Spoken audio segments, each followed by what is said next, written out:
সবকিছুর সাথেই মিশে থাকে। তাদের কাছে কাজ আর খেলার মধ্যে খুব বেশি পার্থক্য নেই।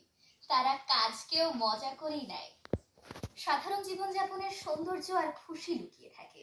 এবারে বন্ধু জোয়ানা মুস্তাফিজ পাঠ করে শোনাবে কবি জসিম উদ্দিন রচিত রাখাল ছেলে কবিতা। রাখাল ছেলে, রাখাল ছেলে, বাড়ি ফিরে যাও, বাঁকা গায়ের পথ টিপে কোথায় চলে যাও? ওই যে দেখো নীল নোয়ানো সবুজ ঘেরা গা, কলার পাতা দোলায় চামুর, শিশির ধোয়ায় পা। সেটাই আছে ছোট্ট কুটির, সোনার পাতায় ছাওয়া, সেই ঘরেতে একলা বসে ডাকছে আমার মা। সেথায় যাব, ও ভাই এবার আমায় ছাড়ো না।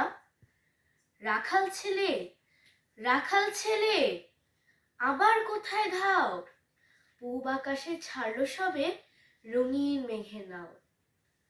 ঘুম হতে আজ জেগেই দেখি শিশির ঝরা ঘাসে, সারা রাতের স্বপন আমার মিঠেল রোদে হাসে। ধন্যবাদ।